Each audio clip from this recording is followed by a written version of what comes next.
would dismiss you if you didn't bring me to smoke. You being direct with me let me know you care about me. It is your directness that endears me to you. If you can let me know that you got a problem with me and we can talk about it, that's beautiful to me.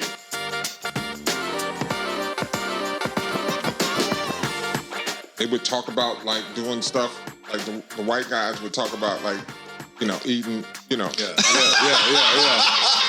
We trying to be a PG show. Yeah. I'm trying to. Hey, his shoulders, right? His shoulders like. Can I say it? I don't know what to say, but I just know this is a Christian household.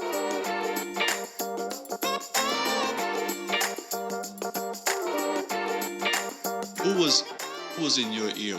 How? Because you mentioned your relationship with your father was not the best. Mm-hmm. As you're going through this, Trash. As you're going through this, horrible.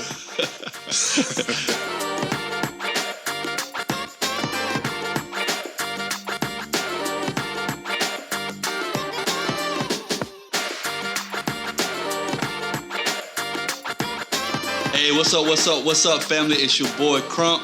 Hey, your boy Chizzy in the building. Boy Man King, man. Let's get it. Boy Man King podcast. And we're super excited. We have the legendary, the triple OG of the prayer line of men worldwide, Mr. Marriage Inc. himself. Y'all give it up for our friend, our brother, our mentor, Shannon Austin. Give it up for him. Yes, sir. Welcome.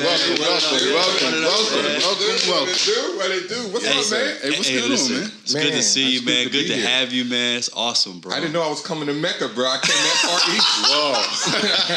Hey, listen, it's peaceful over here. It's peaceful over here, man. I came this far east, man. Thanks for having me, bro. Yeah, man. Listen, it is a true honor, man. Joy, privilege, man. Royalty. I'm telling you, Royalty. brother, been adding value and game to the community. It's nothing like hanging around a man who's a real man in the sense of I'm not out here doing some cliche stuff. Like this brother has been pouring into men privately, you know what I mean, personally.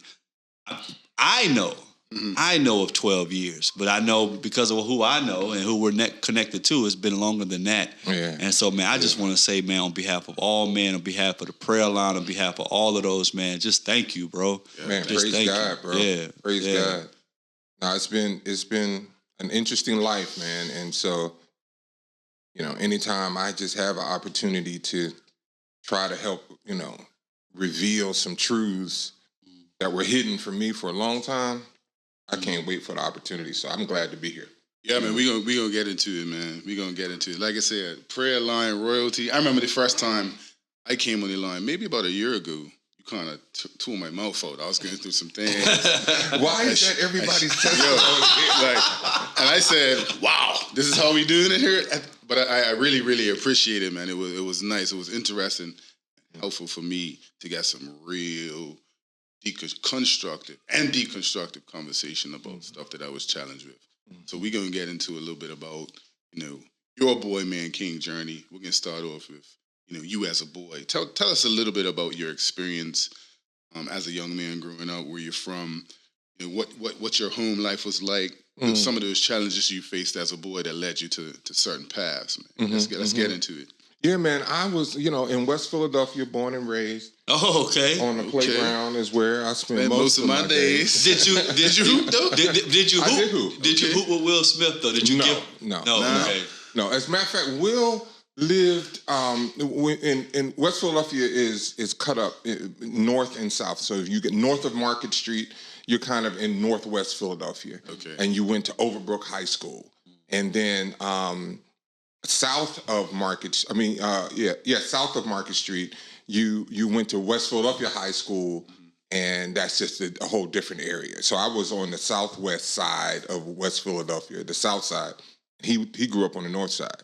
And but no, man, interesting boyhood, man. Just I was an ugly duckling. Okay. Right. Or at least I thought I was. Right. You know, when I look at my son who looks exactly like me, I wasn't an ugly duckling because he looks exactly like me and he's beautiful. Strapping. Right. Okay. But then I was treated like, because, you know, unfortunately, light-skinned people. Preach. Was dominated. Like, dominating. This one right here. Yeah, with the good hair and all of that.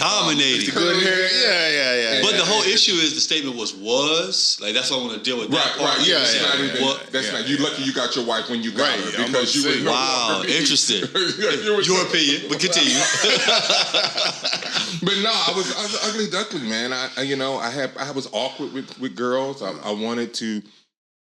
As all young men, you want a girlfriend or something like that. I was awkward. And then the relationship with my father was horrible. Like absolutely, it could not be no more horrible. That's it's interesting. He's in the house? Yes, he's in the house. Okay. So when I hear about men who were not raised with their father and the pain and the lamenting and all the things associated with growing up without a father, I'm like, I wish I would have had not him in the house, right? Really, because having him and not having him was not having him would have been a lot better. The way he was. I say well, I was gonna say like I was adopted. Right. And I always tell my mother when she eventually found me, I said, if you would have raised me, it would have been terrible. And listening to my biological brothers and sisters' experience confirmed it. Right. Well, like I got adopted by a man and a woman who was in the same bed, same church, same community, my entire existence, stable as ever. And she was one in her journey in that time was very unstable, with a particular type of character. So it's interesting. Like somebody would see adoption as, wow, that had to be something that was terrible. And it was beautiful for you. Exactly. Yeah. Right. Exactly. And so growing up with Phil Austin in the house, God rest his soul. He now I'm at the point that I understand that he did the best he could with what he had. Right. But when I was in it, I was like, this guy is crap, and I don't feel loved. I don't feel, and at some point in time, and you guys probably can identify with this, it probably feels normal. You know what I'm saying? Like, this is how it is in everybody's household. This is how everybody's father is with them. This is how you get, but for not doing anything, just like you got your, I'm thinking the same thing happened to you. But then when I start hearing stories, it's like, oh no, that didn't happen to you. Oh, that was not cool. Right. Oh, that was, right? So, grew up moms, beautiful spirit, worked very hard. She knew her as the primary breadwinner. Okay. I didn't know my father to work. I'd never seen him go to work. Okay. I've never seen that from the time I could have recollection. I don't know of him going to work. Okay. So I want to make sure I'm clear about that. So you never he was never working, or you just never physically saw him actually go to work. I never knew of a job he had, or saw him work, or like it wasn't like working from home is a thing now. That wasn't a thing in the 70s, right? Like my father was older, so my mother had me when she was 40. So let's say by the time, but I'm 40. Let's say she's 45, maybe 46, right? And that puts him at like 58. He was several years older. Okay. Right. So, and I know I remember Social Security checks coming. So I don't know if he was on disability. I don't know. Even today, you don't know? Yeah, to this day, I don't understand. I know jobs that he had. Like you guys probably, you would definitely not know this, but and you probably too young. There used to be a store back in the day called Corvettes, and Corvettes ended up being Montgomery Ward, and Montgomery Ward went out of business. Yeah, my father, I know that he worked at Corvettes in his formative years. Okay. I have seen a degree with his name on it. That was he was a foot doctor, a podiatrist. They called my father Dr. Austin. But we didn't live a doctor's lifestyle. He didn't have a practice that I knew of. And, I could literally say I never went to, like I've been to my mother's job at Holloman Hospital in Philadelphia, Pennsylvania, but not his. So these were kind of some of the things that helped to shape me as a boy.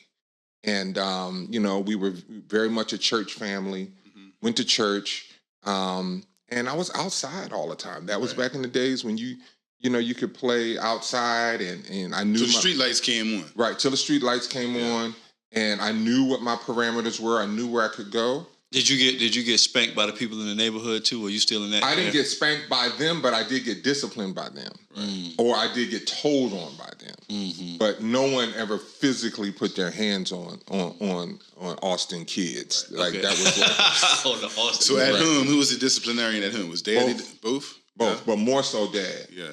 More so Dad, but Mom levied discipline as well. Mm-hmm. And then it was, I got this one particular memory that really helped to shape me, like in my marriage, right? Okay. So I had a friend of mine, his name is Tommy. He's dead now, but his name was Tommy, and he was spending the night over my house, and I had a drum set. And I'm playing the drum set, and my dad says, stop playing the drums. Right. I immediately get off the drums. Tommy sits down on the drums and just starts wailing and just wailing and wailing. I could hear him, bro. I heard him coming. I was like, I heard him coming. I heard the steps, right? I heard him coming down the steps. Right. I heard him coming down, and he had this thing where as he was coming down the steps, he was taking his belt off. Okay, so you knew what was getting at. So you knew what time it was. He pulled the belt off. And he coordinated. Right here, he's grabbing the end of the belt. Right. So he pulls the belt, gets the end of it, puts them together, starts wearing me out in front of my friend. Wow. He starts wearing me out. Never once asked who was on the drums. Right. Never asked. So later on, when I'm married, if you accuse me of doing something that I'm not doing, that's a problem in the house. Okay. That's a big problem in the house. Like some of our major arguments, Shirley and I, have been from, you're not going to, now, you can blame me for something I did do, but you're definitely not going to accuse me of doing something that I didn't do. We gonna get to that. We gonna get to that. We gonna get to the kingship. Right. Let's stick a little bit with the childhood. Yeah. Hey, what's up, family? It's your boy, Coach Crump, the King Coach. Listen, I'm so excited to help celebrate my 40th birthday. I'm hosting my first ever King Conference, man. I'm super excited. It's gonna be right here in Atlanta, Georgia on March 25th, an all-day event. We got DeMont Pope, we got Jeremy Anderson, we got Shannon and Shirley Austin, we got my boy Dewan Matunga coming down from New York. Listen, this is an exciting event. I'm giving all the game of tips of what I've learned and the responsibilities I managed for over 20 years on being a husband, being a father, being a brother, being a mentor, being a leader as a man. To learn, to get the game, to get the sauce, to have workshop. This is for men, this is for women, adult-only event. Seats are limited. Be there or be square, man. I see you at the King Conference. Let's go.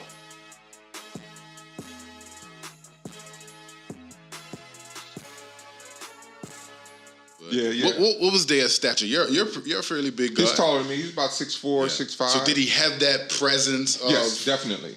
Intimidation. Intimidation. Yeah, definitely. Siblings? Definitely. You grew up with siblings? My sister. Your sister? Oh, just me and my sister. Okay. And, older or younger? My older sister, 3 years older than me. She was his princess. She was Susie. He called her Susie or Princess. Only nickname he had for me was Dumb Bastard.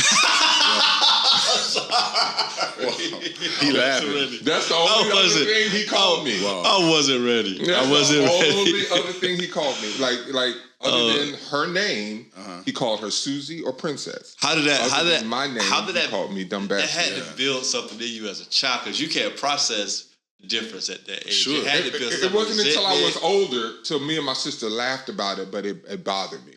Right. It wasn't until I was aware of even what a bastard was, and then to be dumb. I'm like, wait a minute, right? So for the longest time, I did not live up to my educational potential. Right. Like I hate. This might sound crazy, so y'all know I'm a bit crazy, but I'm actually brilliant.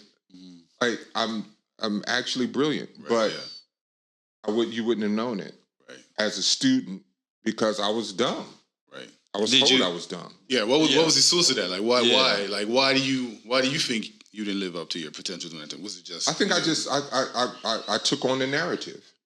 I took on, I'm not as, I'm a little slower. Maybe I'm not as sharp, or maybe I'm not as right. So I always revered my sister. Right. Like she got like almost straight A's and was did what she was supposed to do. She followed instructions. She didn't. I very rarely saw her get a discipline at all, or she didn't do anything to be disciplined. I was that cantankerous child running around the church, scrubbing my knees out of my suit. My mom used to have to put patches on the inside of my pants so that she knew I was going to be all over the floor. People were constantly calling my name or taking me to my mother at church. So it was that kind of, so I was definitely, that child. Right. And then, later on, I realized, okay, I'm amazing. And he just didn't know it. Yeah, we talked earlier off camera about a lot of this stuff that we have to deconstruct and break down as we get older, and how even being called a dumb bastard as a young kid, you don't see how that plays out until later on in life in terms of your internal psyche and how you internalize your own self-worth and self-image. And so, part of what we try to do at Boy Man King for our viewership is to try to have those real conversations, to be able to just recognize that we are men who are growing to be kings, who are growing to be men, who are growing to be husbands. And there's a lot of things that we have to dissolve, and a lot of things we have to resolve, and a lot of things we have to sort of break down and break away from, so that we can enter into that space of kingship. And that's part of what we're going to get into a little later on. Tell us a little bit about, you mentioned church. So obviously church was a big part. Huge part. Of the daily, I'm going to use the word routine. Because as we know in the Black communities, church can be a routine. It can just be part of heritage. How did that infuse into your day-to-day? Obviously, you're a young boy, so maybe you're not conceptualizing your role in church in that particular way. But how do you think that was either helpful or not helpful in your living environment and what you was experiencing growing up as a kid? I mean, it was helpful and not helpful. It was helpful in that it helped to give me some foundation of morality and right and wrong and like steering me. But I grew up in a very staunch, a very conservative African American, but conservative religion church. Sure. What denomination? SDA, Seventh Day Adventist. Okay. And is that big in Philly at the time, or is that? It's fairly big, but big is relative. Let's say in the Black community. In the Black community, you would have the Baptist church, the AME church, and then the Adventist church, if there was an order. Yeah, because I know in Florida, I literally never heard of Adventist or AME until I got like in high school, college. Well, this when I came to Bermuda. So I'm like, are we all a new Baptist? You know what I mean? And so it's like the whole space of that. And then I realized they had their own worlds. You know what I mean? Like you go into, you realize AMEs and SDAs, like they have their own separate world. A whole different world. That you tap into. So that's interesting. I grew up in the Brethren Church. My dad still currently is in the Brethren Church. He's pastor in the Brethren Church. So for us, that was a different environment. Very, very ultra conservative. The ladies, couldn't wear pants, had to wear dresses, heads had to be covered. A lot of the ritualistic hymns were sung. So for me, it was a different experience, because as I got older, so a lot of my friends went to the Baptist churches. And when I went to church, everyone sat there. Baptist, clapping. That was new to me. Oh yeah, I was like, "What is this?" I didn't. And I've never heard of the Brethren Church, but we was definitely no clapping. No, the only thing you heard was amen. That's the only thing you heard. The song ended, amen. Right. The pastor said something decent at the end of his sermon. Amen. Sure. Right. You definitely didn't say nothing in the middle of his sermon. You might just nod your head or something. So like that. Y'all that used the oil to wake people up when they fell out and they did the thing. There wasn't no falling out. Jeez. It wasn't no. Yeah. I looked at all of that as strange and fake. Similar. Yeah, right? me too. Even to this day, like, wow. when someone, I might have someone who is close to me pray with me or pray over me. Yeah. And they'll start speaking in tongues, and it's so foreign to me. It's like, and I know it's such a real experience for them, and it's a real, true connection. I don't feel like they're faking. I don't feel like they're trying to be contrived. But for me, it's like, ooh, I cringe. It's like, okay, and I don't know what to do. Right. It's weird. It's like, should I say something? And so I just say yes. That's all I do. I just say yes, yeah, whatever, right? Something I speak English. Right. I say something to affirm what they're saying, but it's something that I understand, right? Yeah. So, but yeah, man, church was a huge part of my upbringing. There was an organization within the Adventist Church called Pathfinders. Okay. And Pathfinders is like a combination of Girl Scouts and Boy Scouts together, and that was we were in an award-winning Pathfinder club. It had a very huge reputation within our denomination. Won a lot of competitions, and so I grew up in that tradition. Like I was waiting in line to be an Ebenezer Warrior Pathfinder, and then waiting in line to get in the drill team, and then waiting in line to be a drill instructor, and then. So is that something that was kind of like their internal rites of passage to transition? That was a rite of passage, so to speak. Yeah. Like if you becoming a Pathfinder and becoming a good Pathfinder. What's the age you start? 10. And then what's the age to age out? 16. Okay. Yeah. And that's when you move into being a junior counselor or a counselor. Or you start, you move into the teaching mode then at 16. But from age 10 to 16, you are actually a Pathfinder. I mean, we went camping once a month, but there was a thing called polar bear camping. It didn't matter. The only thing that kept us from going polar bear camping is if it was too much snow on the ground. Right. If it was 3 below in Philadelphia, we was going camping. Wow. And so when you say once a month, like the whole time that you're in it, once a month you went camping? Every year, every month, except during a couple of the summer months, you knew that there was a camp out once a month. We went up to a place called Pine Forge, Pennsylvania. No, I know about Pine Forge. We had a campground up there, and we had a shelter and a fire pit, and we went on hikes and learned all about nature, and like that was like one of the highlights. On Sundays before we left, after breakfast, we always played football. The boys played football, and it was truly a rite of passage because you couldn't wait to do it. And then once you did it, it was like you went on with your life once you left. If you didn't choose to be like a counselor or something like that, so that was what helped to make up, our church experience. That's where I learned most of my Bible verses. Okay. That's why, I learned. But then I learned my books of the Bible at a Baptist church, visiting my grandmother in Wilmington, North Carolina. And I remember having to sit and learn, like Genesis, Exodus, Leviticus, Numbers, Deuteronomy. I was so happy when I got to know both the Old and the New Testament. For sure. You was a guy. You learn your Bible verses. You learn your Bible verses at a young age, or you came when you was in that? No, I was simply going through the routine. Wow. Right? None of that stuff. I mean, my cousin, we was terrible. I actually, my book, I had this whole, you remember, had a whole section of how me and Lindell would like know what the pastor's going to say, and bow down and hit me. Now you know there's one more thing. I can imagine what that's like as a kid. And we would just like do it, and then we get the finger, or my dad, he was a deacon, he would look up and he would fix his glasses, and I knew I was getting a whooping when I got home. Like, we were so bad. We was just kids. You was doing it in church. Yeah, I was in church, and I would get pulled out of the choir. So like, the choir's behind the pulpit. Right. So when you get pulled out and you have to walk all the way down into the pews in the middle of a service, bro, you're getting your butt whooped bad when you get home. Right. So it was all, look, I'm here. I'm not really conscious until 16, and that's when I really became, because my parents made me get baptized. It was like, okay, Chris, you 8, you 9. Right. Go up when they put the chairs out. Go up there. It's that time. So I'm like on pins and needles, like, okay.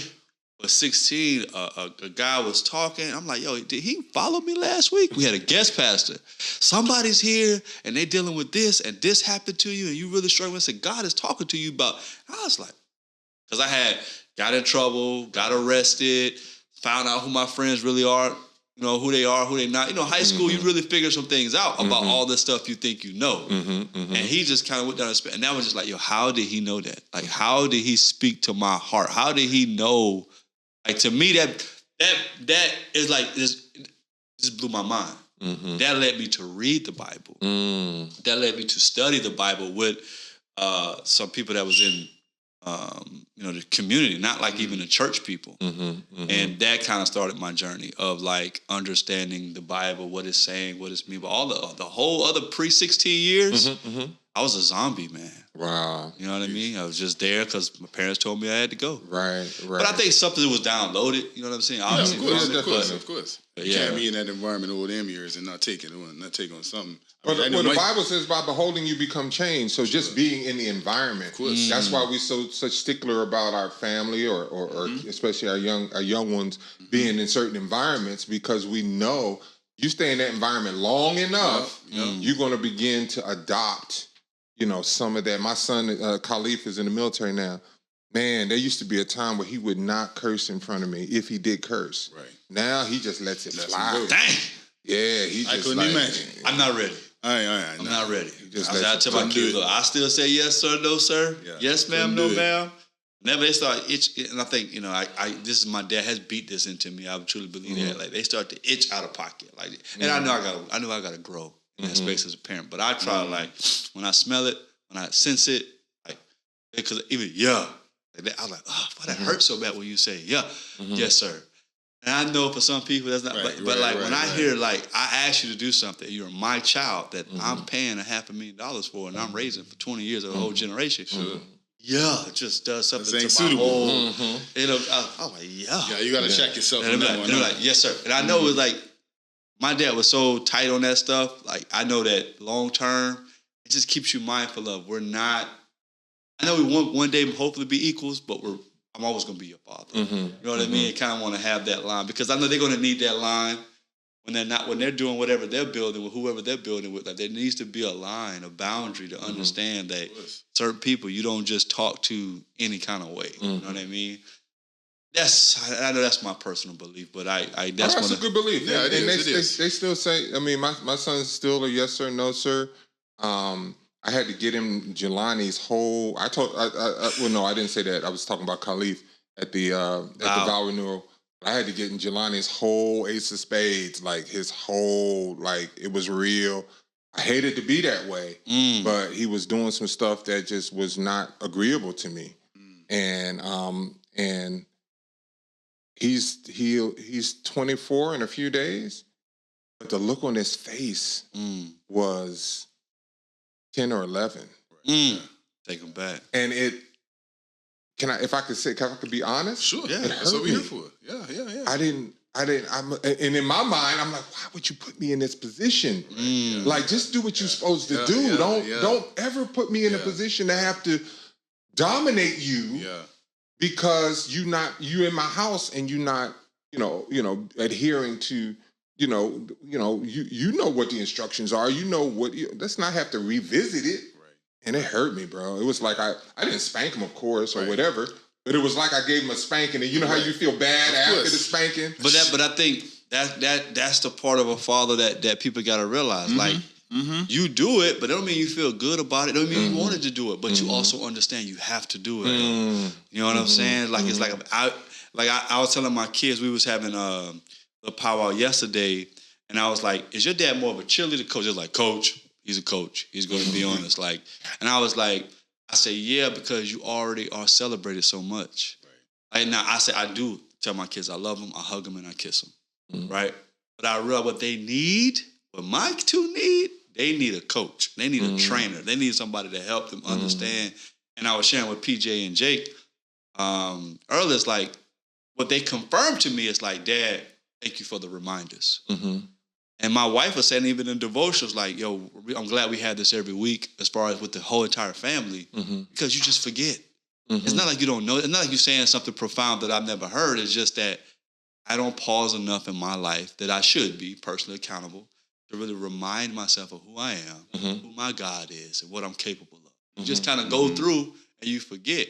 And you doing that to him, I hope that it resonates with him for the rest of his life, because he's going to be a parent He's gonna realize you may not want to say this stuff. Right. It may not feel good to say this stuff, and that is completely true. But you have to say it. You have to do it.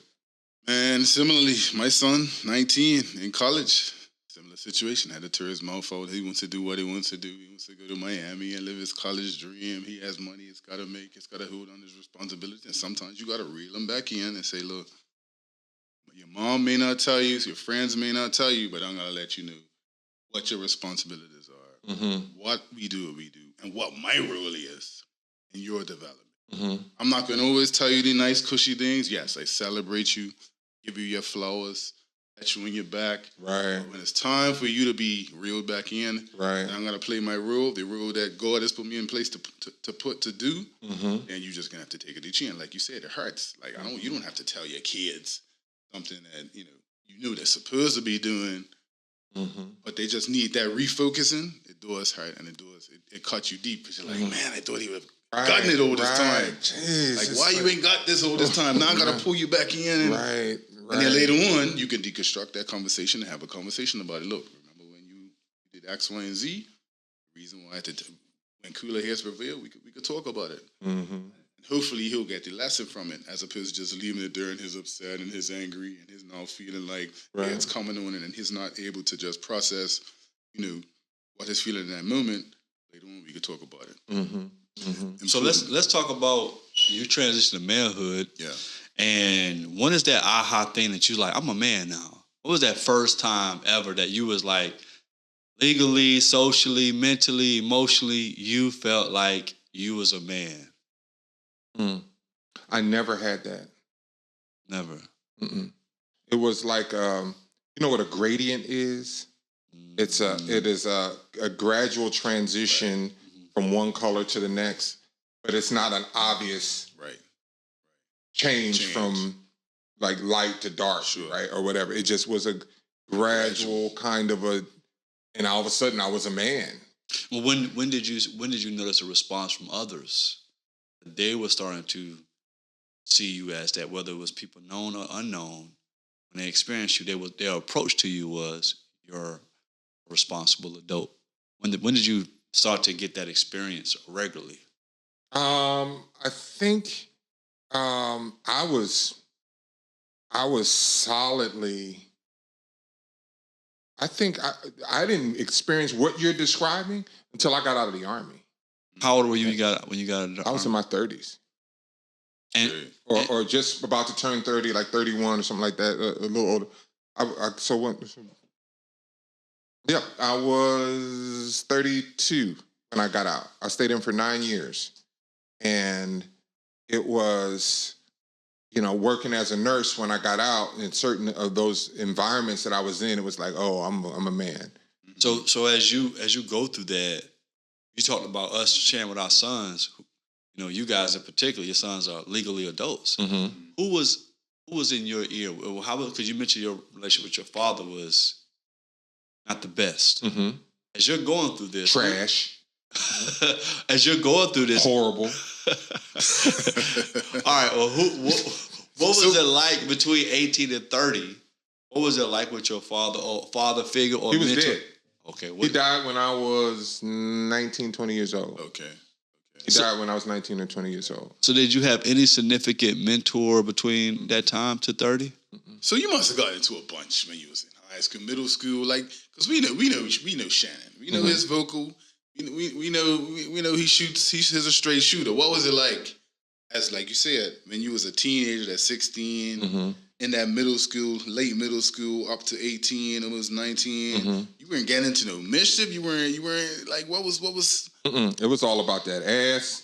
I knew it was something like something trying was to get as much coochie, but from people that I love though. It wasn't just random. Okay. Right. It was someone that I was in a relationship with, a girlfriend, and I was literally on my own for a long time. Like, listen, I might be an anomaly. I was in places in Philadelphia that, as a grown man now, I know I should not have been there. Wow. Like, I should not have gotten on the bus and traveled to thus and so place. Okay. I should not have, but I was literally, when my dad got sick, he had his first stroke.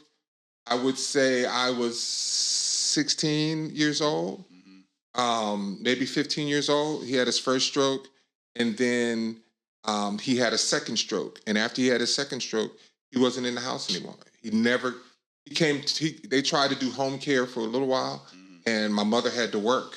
And so it was no way for, it's not like it is, home care is today. Right. So he had to go into a nursing home. And once he went into a nursing home, I was on my own. Okay. So being on your own, you talked about being sexually active. Mm-hmm. When you're in transition, when I turned 17. Yeah, so you're 17, you're sexually active. When you're sexually active, are you sexually active to because you feel like, hey, this is the good time, or it's also something you're chasing validation, affirmation, because you had challenges for looking, saying, hey, look, if girls wasn't easily attracted to me, or for whatever reason that was your interpretation, or is it something you felt pressured to do? Because I know for me, I got my cousin them who's saying how much they got on their belt at that time was kind of one of the phrases. By the time they're at a certain age, they were like, so I felt pressured.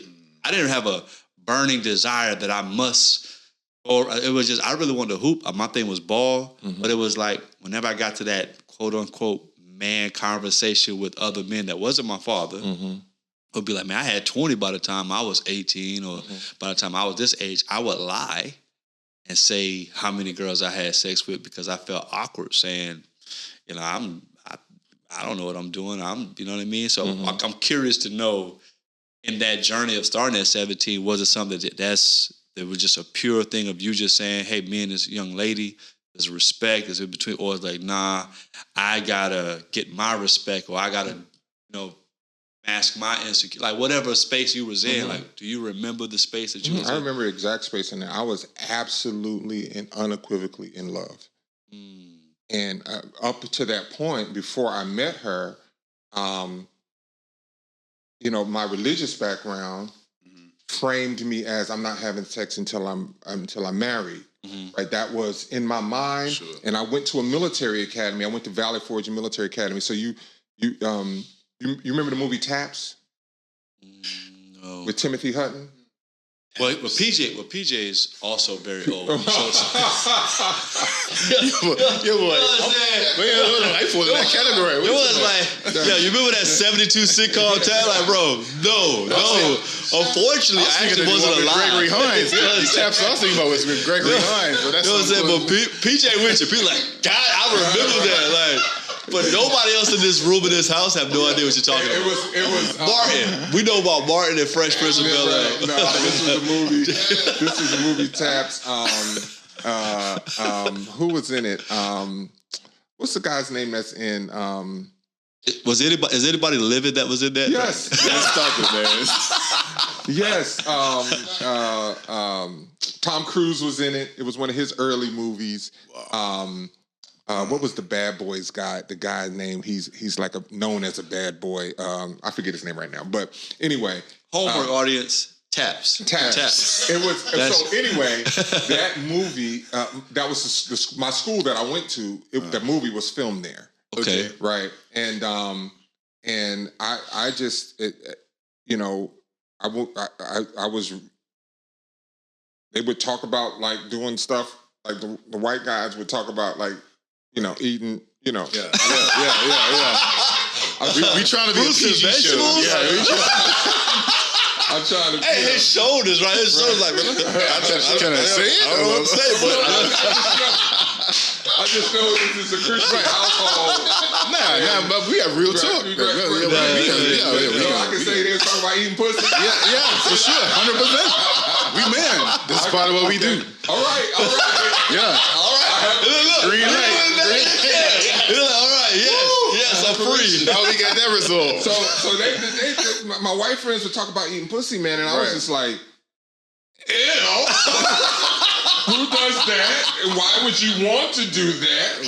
Right. And so that was where I was sexually in that time. Okay. And I had to leave that school, and I went to another school, and I met this young lady. I'm not going to say her name, but I met this young lady, and I just was like, wow. She was just so gorgeous to me and so fly. So she might have saved you from a lot of stuff. My life revolved around her. Yeah. Once I met her, listen, I met her during a strike for the public transit system in Philadelphia, Pennsylvania. I rode my bike all the way across the city of Philadelphia to see this young lady. Wow. My first time ever going to her house. I rode my bike, and they felt sorry for me. Right. And they drove me home. Right? But that was when, and as our relationship developed, that's how we chose to share. Sure. And it was around my 17th birthday, and it was like, hey, like, it was literally a conversation, and it was consensual, and it was beautiful and amazing, and no shame was involved in it. I didn't go and tell my friends. I had really no one to tell. I mean, I could have said it to somebody, but it wasn't something. I didn't feel the need to go brag about it because that's my girlfriend. I'm not just. She's my. Yeah. And so. After a while, we broke up. She wanted to. I was never one of those the cool dude. And she was very attracted to the cool dudes. And how'd you pull her? I tried to act cool, and then she enjoyed me. She enjoyed once she was away from that environment. She enjoyed me. Okay. But once our relationship just started to kind of splinter a little bit, and so I moved on to another girlfriend, and it was all about her. And our experience and our sharing and our growing. And so I never had this but now I would see like for example, my two first girlfriends' fathers, they were outstanding men to me. Sure.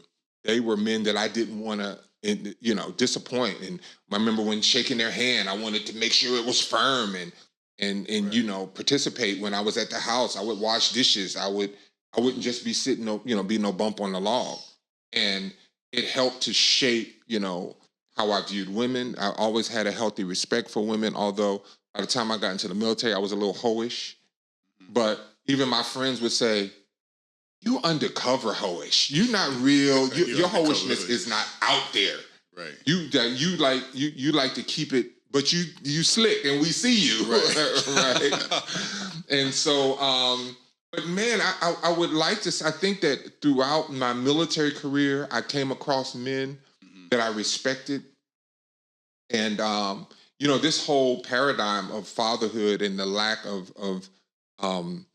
male examples helped to really damage a lot of my male relationships in my adult years. Okay. Because let's say I met Chris, unbeknownst to Chris, I would place on him responsibilities that I would want on my father. Even we are peers, or I'm older than Chris, but you know what I'm saying? Even in those types of relationships, I would place, if Chris didn't check on me, if Chris wasn't honest with me, if Chris didn't show any sort of, passion about me or interest in what I had going on, I'd be like, oh man, Chris fake. Right. Chris ain't no good man. Chris ain't no good dude, or he not my boy.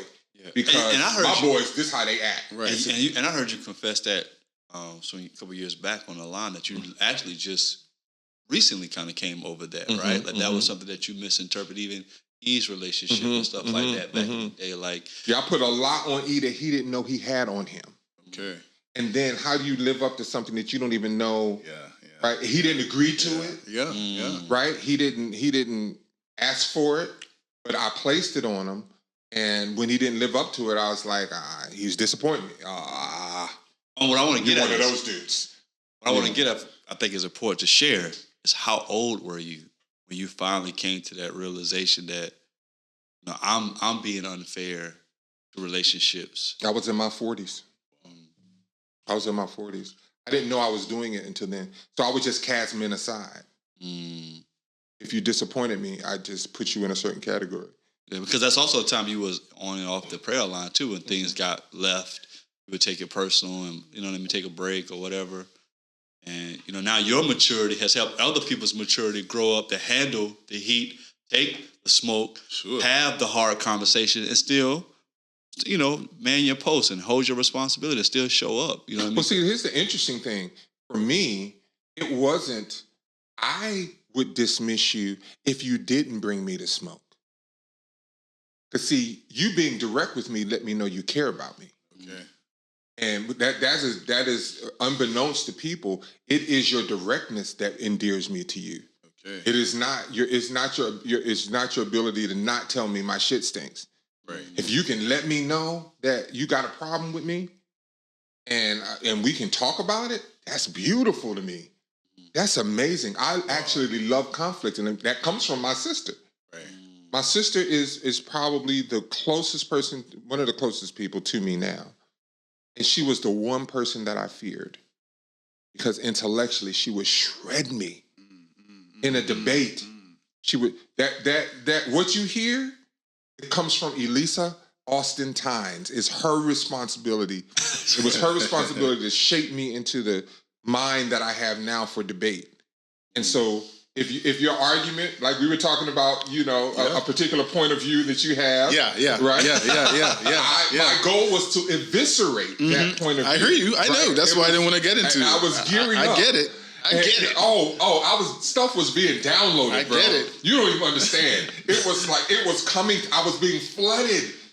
With information. That's why my caveat was we're going to talk about that. Right? And so when a person steps up to that, like that's my dude. Right. Yeah. Right. But when you shrink from that, or you call me, like you make me feel like there's something wrong with me for being that way, or you don't like dealing with stuff directly, I would immediately just tune a man out. Quick question, may not be a quick question. If you could have a conversation with your dad today, knowing the man that you are now, knowing the experience you had as a kid, how do you think that conversation goes? What are some of the things you may or may not say to your dad if he was sitting at this table now? If my dad was here, I would talk to him about Jamaican food. Jamaican food? Yes. Why Jamaican food? Well, he was Jamaican. Right. So I would have a conversation, knowing what I know now. Yeah. Being at this age now, it don't matter. Okay. It doesn't matter because you're an old ass man. Sure, if he was alive, right? And me trying, I said this on a prayer line just recently, like me trying to get him to understand something now, right? 40 years ago, would be selfish. Yeah, I can he see is that. like all I would do is heap guilt on him because at a certain point, I think when you start getting into kind of, if you're not open-minded, if you're just a regular human being, when you start getting into your late 60s and above, you really just are who you are. Right. And I remember trying to talk to my mother about, you were asking some things about my father, and you were like, you don't know that? And I didn't know because it wasn't shared with me. Sure. And when I tried to talk to my mother, she didn't know. Okay. And so she would say things like, why are you doing this to me?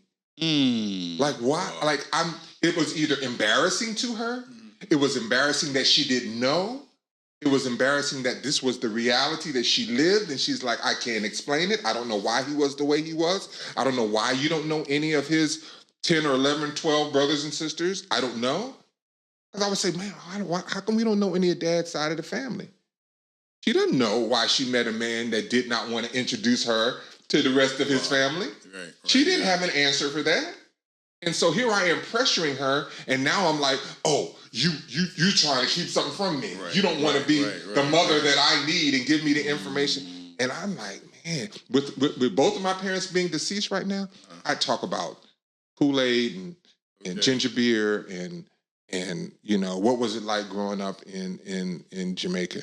I would care less about needing answers. That's wisdom right there, man. I don't need answers anymore. That's speaking from a place of healing, speaking from a place of wholeness, you know what I'm saying?